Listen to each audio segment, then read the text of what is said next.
So ரொம்ப ரொம்ப அது வந்து தப்பு சகோ. ஏன்னா நம்ம வந்து மோட்டோ விளாகிங் நம்ம வந்து ஸ்டார்ட் பண்றோம். ஈஸியா இருக்கும், வைக்கும். அவங்கலாம் ரொம்ப ஜாலியா இருக்காங்க, நெறைய சம்பாதிக்கிறாங்க அப்படின்லாம் இல்ல சகோ. ஏன்னா நம்ம அந்த இடத்துக்கு வரும்போது தான் அதோட கஷ்டம் என்னன்னு தெரியுது. ஏன்னா ஒவ்வொரு இடத்துலயும் நுப்பாட்டி கேமரா வேலை செய்யுதா, மைக்கு வேலை செய்யுதா, அந்த அட்ஜஸ்ட்மெண்ட் உண்மையிலேயே ரொம்ப கஷ்டம் சகோ. எந்த வேலையுமே கஷ்டம் இல்லாம செய்ய முடியாதுல்ல. ஆ. திடீர்னு அவங்க அதோட அவுட்புட் வந்துட்டு வராம போகும். ரெக்கார்ட் பண்ண மறந்துருவோம். நான் வந்து என்னோட ஸ்டார்ட்டிங்ல நான் கேமரா மட்டுமே வச்சுட்டு கிட்டத்தட்ட ஒரு 20, 30 கிலோமீட்டருக்கு ஆன் பண்ணாமலே நான் டிராவல் பண்ணியிருந்திருக்கேன். அதெல்லாம் நெனச்சாலே எனக்கு என்ன சொல்றது? ஒரு மாரியா சிரிப்பு சிரிப்பா வருது. அந்த அவ்வளோ டென்ஷன் நமக்கு எல்லாமே ஸ்டார்ட் பண்ணிட்டோம், வச்சுட்டோம். அப்படின்னு சொல்லிட்டு அவ்வளோ பதட்டத்துல தான் எல்லாமே அப்படியே மறக்கிறது சகோ. என்ன நான் சொல்றது? ஏன்னா அனுபவப்பட்டவங்களுக்கு அது தெரியும். சில டைம் மெமரி கார்டு ஃபுல் ஆயிரும். அது தெரியாம அவ்வளோ தூரம் பேசிட்டு போவோம். ஸோ இது வந்து ஈசிஆர். அவ்வளோதான் சகோ. பாட்டுக்கு போலாம்.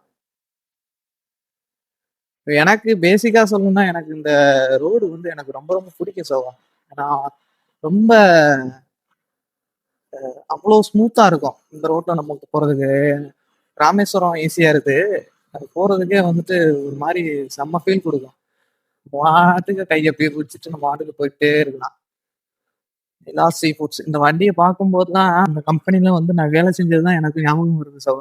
இந்த பஸ்ல இருந்து நம்ம இறங்கும்போது எப்படி சொல்றது? இறங்கி சடனா அவங்க வந்துருவாங்க. அந்த டைம்ல நம்ம வந்து ஸ்லோ பண்ணி தான் போணும். அதுதான் நம்மளுக்கு வந்து ரொம்ப ரொம்ப நல்லது.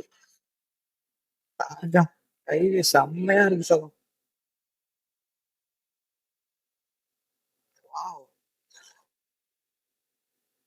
வா! ஆனா உண்மையிலேயே சொல்லணும்னா இந்த வண்டியோட பெர்ஃபார்மன்ஸ் சூப்பரா இருக்கு சகோ. அப்படியே என்ன சொல்றது? ஏன்னா நம்ம வந்து அ பல்சர பொறுத்தளவுக்கு பல்சர்ல அந்த இன்ஜினோட கெப்பாசிட்டி உண்மையிலேயே செம்ம ஃபீல் குடுக்கும். அத யூஸ் பண்ணவங்களுக்கு கண்டிப்பா தெரியும். எக்கப்லயும் சரி, எதுலயும் சரி, இன்ஜின்லயும் சரி, அத அடிச்சுக்கவே முடியாது சகோ. அவ்வளவு வெறித்தனமா இருக்குது. வண்டி நம்ம வாங்கும்போது கூட நம்ம யோசிச்சு யோசிச்சு வாங்குறாப்புல இருக்கு. ஆனா நம்ம சீரியஸ்லி அதோட கண்டிஷன் பார்க்கும்போது, வண்டி ஓட்டும்போது அவ்வளோ ஸ்மூத்தா எனக்கு ரொம்ப ரொம்ப நல்லா இருக்கு. ஸ்கூல் விட்டாங்க போல. இது வந்து ஸ்கூல் ஏரியா. நம்ம எப்பவுமே ஸ்கூல் ஏரியாலயும் கொஞ்சம் ஸ்லோ பண்ணிக்கிறது ரொம்ப ரொம்ப அவசியம். அப்படியே பனை மரங்களோட நம்ம வந்து டிராவல் பண்ற மாரி தான் இருக்கும் இந்த ரோடு. அவ்வளோ அழகா இருக்கும்.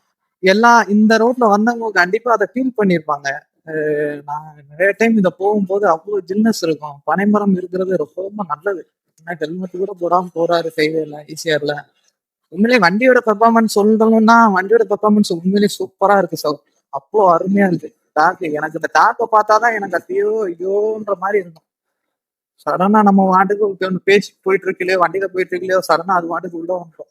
ஈவினிங் டைம்ல அப்படி நம்ம ரைட் பண்ணும்போது அதோட சில்னஸோட நம்ம அப்படியே டிராவல் பண்ணணும்.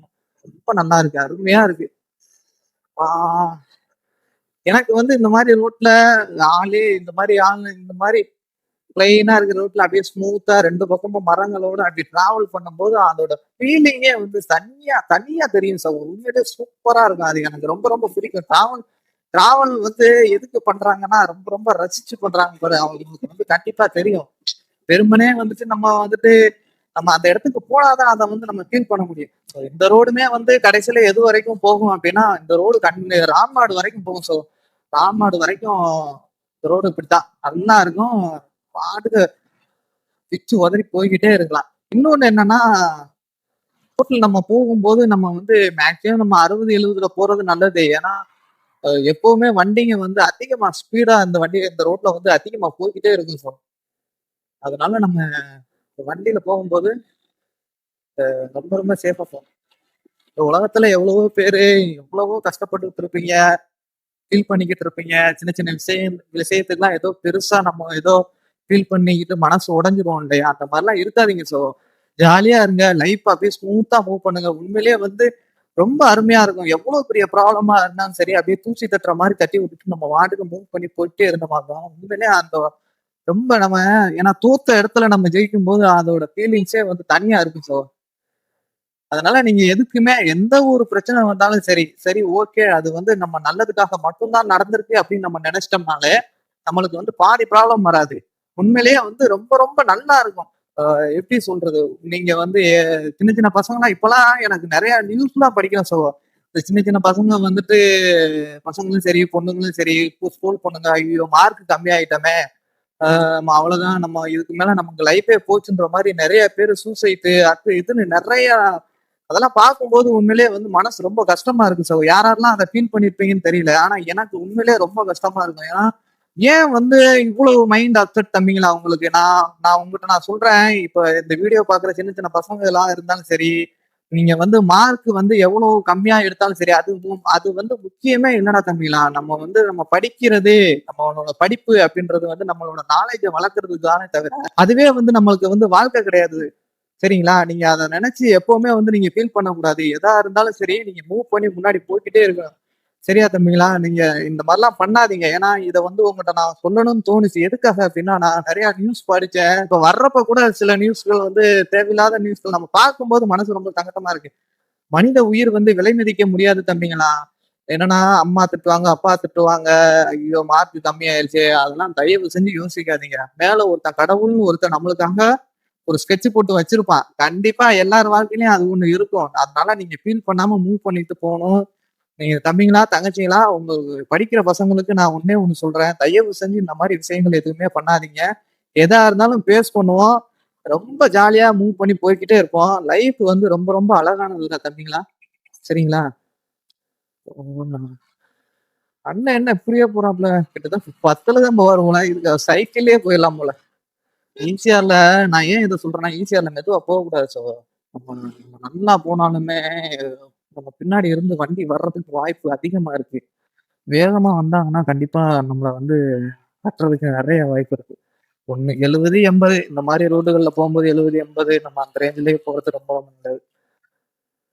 அப்புறம் ஒய்ஃப் பிரச்சனை, வீட்டு பிரச்சனை, கடன் பிரச்சனை இதெல்லாம் ஒரு சைடு இருக்கட்டும். ஏன்னா, அது வந்து எல்லாருக்குமே எல்லாமே வந்து நடக்கத்தான் செய்யும். அதுதான் வாழ்க்கை. நம்ம ஃபேஸ் பண்ணி போயே ஆகணும். ஜஸ்ட் எதா இருந்தாலும் மூவ் பண்ணி போக கத்துக்கிட்டோம்னாலே, நம்ம அத பார்த்து லைட்டா ஒரு ஸ்மைல் பண்ணிட்டு, சரி ஓகே கஷ்டம் வருதா?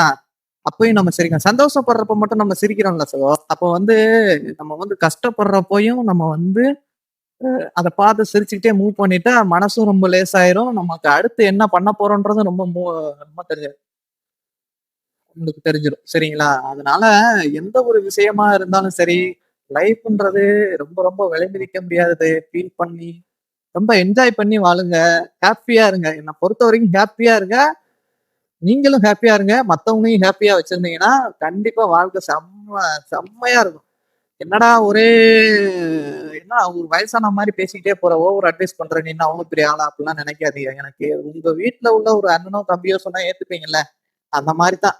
கொஞ்சம் அட்ஜஸ்ட் பண்ணிக்கங்க. எப்பவுமே வந்து இந்த கார்காரங்கள எவ்ளோ சொன்னாலும் அவங்க கேட்கவே மாட்டாங்க. ஹாரன் மட்டும் ஏன் லைட்டா ஹாரன் அடிச்சுட்டா என்ன குறைஞ்சா போயிருவாங்க? எல்லாம் பேட்டரி டவுன் ஆயிருமா? ஏன் அப்படி போறாங்கன்னு எனக்கே தெரியல லைட்டா ஒரு ஹாரன் அடிச்சுட்டா போறவங்க லைட்டா விலகிப்பாங்க. நம்ம போற அவசரத்துல மத்தவங்களுக்கும் ப்ராப்ளம் பண்ணிட்டு எதுக்கு அது? இப்போ அடுத்து நம்ம ட்ரிப்போட பிளான் எப்படி இருக்க போகுதுன்னா, வேளாங்கண்ணி. இப்பயே சொல்லிட்டா அது நடக்காது. என்னன்னா, இப்ப நம்ம வீக்லி தான் நம்ம வீடியோ போட்டுட்டு இருக்கிறோம். அதனால இப்பவே நம்ம எதையுமே வந்து முன்கூட்டி நம்ம வந்து சொல்லக்கூடாது. சொன்னதுனால என்னமோ தெரியல 3 நாள்ல எனக்கு வீடியோ போட முடியாம போச்சு. எனக்கு என்னோட லைஃப்லன்றது வந்து பெரிய கனவு, ஆசை, லட்சியம் அப்படின்லாம் எதுவும் இல்ல.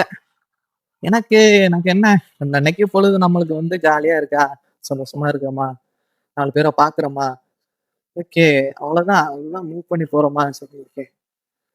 ஏன்னா இந்த திட்வா புயல்லாம் வந்துச்சு எனக்கு பார்த்து எப்பா சாமி நம்ம எவ்வளவுதான் காசு பணம் வச்சிருந்தாலும் சரி, இந்த மாரி இயற்கை பேரழிவு ஏதாவது ஒண்ணு வந்துச்சுன்னா, அன்னைக்கு நம்ம காசு போனோம்னா கண்டிப்பா நம்மளுக்கு எதுவுமே கூட வராதுன்றது ஒண்ணு அப்பதான் எனக்கே தெரிஞ்சுச்சு அதனால காசு பணம் முக்கியம் இல்ல. நல்ல மனிதர்களை சம்பாதிக்கிறது ரொம்ப ரொம்ப முக்கியம்.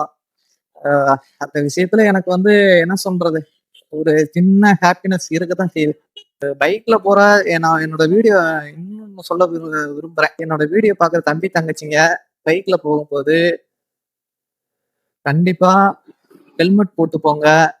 ஹெல்மெட் கண்டிப்பா அவசியம். என்ன வேலு வண்டி இவ்வளவுதான் மெதுவாதான் ஓட்டுவியா? இப்படித்தான் இவ்வளவுதான் ஓட்ட தெரியுமா? அப்படின்லாம் நினைக்காதீங்க. எல்லாத்தையுமே வந்து கண்ட்ரோல் பண்ணிக்கிட்டு இருக்கேன். ஏன்னா அதுதான் நல்லது. நம்ம நம்ம போலாம். நமக்கு வந்து எந்த இடத்துல நம்மளுக்கு வந்து வேகமா போகணும்னு நம்மளுக்கு ஒரு இது இருக்கோ, அந்த இடத்துல நம்ம வேகமா போவோம். அது ஒண்ணும் தப்பே கிடையாது. ஒரு எமர்ஜென்சியா போலாம். ஒண்ணும் ப்ராப்ளம் இல்ல. நானுமே சும்மாலாம் இல்ல சகோ. சும்மா பிச்சு உதறுவேன் பைக்லாம். பைக்க தொட்டுட்டாலே நம்மளுக்கு அது ஒரு தனி ஃபீல். ஏன்னா காத்து எப்ப சாமி இந்த காக்க பார்த்தாலே எனக்கு ஒரு மாதிரி ஈரக்குலையெல்லாம் நடுங்குது. எப்ப என்ன செய்யும்னே தெரிய மாட்டேங்குது. ரோட்ல போய்கிட்டு இருக்கிறது சடனா உள்ளக்க வந்துட்டா அது வேற பெரிய ப்ராப்ளம் ஆயிருமா. உண்மையிலே நான் ஒரு இயற்கையை ரசிகன். அவ்வளவு அருமையா இருக்கு எனக்கு. என்னை பொறுத்தவரையும் இந்த பாருங்க, மழை டைம்ல தான் டாக்கு இந்த மாதிரி ரூட்ல தெரிய நிறைய வாய்ப்பு இருக்கு. சபரிமலை பயணம்னால எல்லாருமே வந்து ஐயப்பன் கோவிலுக்கு போய்கிட்டு இருக்கிறாங்க சகோ. அப்படியே ரெண்டு பக்கமும் பாத்தீங்கன்னா ரெண்டு பக்கமும் அப்படியே வயலு. ராம்நாடு எங்கெங்க வறட்சி மாவட்டம்? ராம்நாடு வந்துட்டு வறட்சி மாவட்டம் தான் கிடையாது. நல்ல மழை பெஞ்சிச்சுன்னா அதோட லெவல்லே வேற. நான் வந்து ராமேஸ்வரம் போகையில உங்களுக்கு ஒரு ஒரு ஏரியாவை நான் வந்து காட்டுறேன் பாருங்க. அப்படியே சுத்தி கேரளா மாதிரியே அவ்வளோ அருமையா இருக்கும். எனக்கு அந்த ரோட்ல போக போக போக எனக்கு அவ்வளோ பிடிக்கும். ரொம்ப ரொம்ப இன்ட்ரெஸ்ட் எடுத்து நான் டிராவல் பண்ணுவேன். நம்ம வந்து வேகமா போற வண்டிக்கு முன்னாடியும் போகக்கூடாது, மெதுவா போற வண்டிக்கு பின்னாடியும் போகக்கூடாது. அதுதான் நம்மளுக்கு வந்து கரெக்ட். இல்லைன்னு வச்சுக்கோங்களேன். ஏன்னா நீங்க மெதுவா போற வண்டிக்கு முன்னாடி போனீங்கன்னா அது எப்ப வேணாலும் ஆக்சிடென்ட், எப்ப வேணாலும் பிரேக் அடிப்பாங்க, எப்ப வேணாலும் அது அது நம்மளுக்கு தேவையே இல்லாதது. ஏதாவது இந்த வண்டியா இருந்தாலும் நம்மளுக்கு 10 மீட்டர் கேப் இருந்தா போதும். வாட்டுக்கு பிச்சு உதவி போயிட்டே இருக்கலாம். வண்டி வா வாவ் வண்டியோட அந்த பெர்ஃபார்மன்ஸ் எனக்கு ரொம்ப ரொம்ப பிடிச்சிருக்கு. பல்சர்ல வந்துட்டு எனக்கு ரொம்ப ரொம்ப பிடிச்சது அந்த இன்ஜின் தான். அந்த இன்ஜினை அடிச்சுக்க முடியவே முடியாது. அப்படியே செம்மையா இருக்கும். நம்ம எவ்வளவுதான் அப்படி டக்கு டக்கு டக்கு அதுல இந்த என்எஸ் எல்லாம் நம்ம எடுத்துட்டோம். NS 200 எல்லாம் எடுத்துட்டோம்னாலே அது அதோட அதோட அந்த ஒரு பெர்ஃபார்மன்ஸே வந்து தனி. அதோட என்ன சொல்றது ரொம்ப ரொம்ப இருக்கும். ரொம்ப ரொம்ப நல்லா இருக்கும். பட் மைலேஜ் மைலேஜ் வைஸ்லயும் நம்மளுக்கு ஓகே அப்படின்ற மாதிரி தான் இருக்கும். அப்படியே இந்த ரோட்ல அப்படியே ஒரு 70 80 ஸ்பீட்ல போய்கிட்டு அப்படியே லைட்டா ஒரு ஹெட்போனை வாங்கி மாட்டிக்கிட்டு அப்படியே போயிட்டே இருந்தோம்னு வச்சுக்கோங்களேன். அது ரொம்பவும் வெயில் அடிக்காம, ரொம்பவும் மழை பெய்யாம, ஒரு மாரி அந்த லைட் கிளைமேட்ன்னு சொல்லுவாங்கல்ல, அதுல போனோம்னு வச்சுக்கோங்களேன், அதோட ஃபீலிங்ஸே வந்து தனி. உங்களுக்கு வந்து எப்படி சொல்றது? டிராவல்ல பொறுத்தளவுக்கு நமக்கு வந்து ரொம்ப ரொம்ப புடிச்சது பைக் டிராவல் தான். எஸ்எஸ்ஸான பண்ணுவோம் அப்படியே. இங்க எப்படி தெரியுமா சகோ? மழை பெஞ்சா பெஞ்சுக்கிட்டே இருக்கும். மழை இல்லைன்னா சுத்தமா மழையே இல்லாம போயிடும். அதுதான் இந்த எங்களோட டிஸ்ட்ரிக்ட பொறுத்தளவுக்கு அதுதான். ஏன் காலம் அப்படி வச்சுட்டு வராங்க? 3 பேர் போறது சரி. காலம் அப்படி ஏன் வச்சுட்டு வரணும்? இந்த வேகத்துல பார்க்கும்போதுதான் எனக்கு ஒண்ணு ஞாபகம் வரும் ஒரு கார் ஒண்ணு வந்தது. நாங்க ஆப்போசிட்ல நானும் வந்து என்னோட தம்பியும் வரும்போது, எனக்கு ஒரு மரம் ஒண்ணு இருந்தது. அத அப்படியே வந்து அந்த மரத்திலேயே வந்து வந்த ஸ்பீட்ல வேகத்தடையில ஏறி வந்து ஒரு முட்டு முட்டுச்சு. நல்ல வேளை அங்கிட்டு உள்ள ஏரியாக்குள்ள போகல அந்த வண்டி. முட்டி கடைசியில தலைவன் உயிரோட தான் இருந்தாப்ல. அப்ப அவருக்குலாம் அடி இல்ல. வந்தது வண்டி சரியான ஸ்போர்ட்ஸ். சரியான ஸ்பீடு. அந்த ஸ்பீட்ல எதுக்கு? அவர்ட்ட கேட்டா சிம்பிளா ஒரு பதில் ஒண்ணு சொன்னாரு பாத்துக்கங்க. என்னன்னு கேட்டா, டயர்டா இருந்துச்சு ஸ்டேரிங்க விட்டுட்டு தூங்கிட்டேன் அப்படின்ட்டாப்ல. ஐயோ! நீ ஸ்டேரிங்க விட்டது போதும். மத்தவன் உயிரை விட்டுருவானே அப்படின்னு தான் தோணுச்சு எனக்கு. ஏன் கொஞ்சம் கூட வயசானவர் தாங்க ஓட்டிட்டு போறாரு. ஏன் கொஞ்சம் பொறுமையா ஓட்டிட்டு வந்தா என்ன அந்த காரை? சோ ஐயோ! முந்திக்கிட்டு வந்து அப்படி எங்கதான் போய் உலகத்துல பெரிய ஏதோ ஒண்ணு சாதிக்க போறாங்கன்னு தெரியல. அவ்வளவு வயசானவரா தான் இருக்காரு. வண்டிய கொஞ்சம் பொறுமையா ஓட்டிட்டு போனா என்ன? முந்திக்கிட்டே வராரு. ஹார்ன் அடிக்கிறோம், ஹெட்லைட் போட்டும் காட்டுறோம்ல. கொஞ்சமாவது ஸ்லோ பண்ணாதானே அது வந்துட்டு என்ன சொல்றது? சரின்னு சொல்லலாம். அதுவே இல்ல. சிஸ்டமே வந்து நிறைய மாத்த வேண்டியது இருக்கு. ஆனா அத நம்ம சொன்னா யாரும் கேட்க மாட்டாங்க. முன்னாடி எல்லாம் எனக்கு இந்த எக்ஸல் பைக் எல்லாம் பார்க்கும்போது எனக்கு வந்து அப்பா ஒரு வண்டி வச்சிருப்பாரு எக்ஸலு. இப்பதான் எக்ஸல். முன்னாடி வந்து எம்ஐடி வந்து வெறித்தனம் பண்ணும் பஜாஜ்ல. அது எப்படி சொல்றது? அது ஓட்டினா நம்ம வந்து சேர் ஆட்டோ ஓட்டுற மாதிரி வண்டி தீட்டு தீட்டு திட்டலாம். ஆனா வெயிட் யாரெல்லாம் வந்து இந்த மாதிரி எம்ஐடி பைக் ஓட்டுனீங்கன்னு சொல்லி கமெண்ட்ல சொல்லுங்க. ஏன்னா அதோட பெர்ஃபார்மன்ஸே வேற லெவல்ல இருக்கும். இப்போலாம் என்ன வண்டி வருது வெயிட் தூக்கணும்னு சொல்லிட்டு, அதெல்லாம் வந்து அப்படியே தோட்டத்துக்குலாம் வச்சு அடிச்சாங்கன்னு வச்சுக்கோங்களேன், மூட கீடெல்லாம் தூக்குறதுக்கு அவ்வளோ அருமையா இருக்கும். அசால்ட்டா போகும் சகோதரா. மூட கீட நம்ம வச்சிருக்கிற அந்த வெயிட்டே தெரியாது. பஜாஜ் வந்து இன்ஜின்ல வந்து பஜாஜ் வெறித்தனம் பண்ணிருப்பாங்க. ஏதோ ஃபெஸ்டிவல் போல.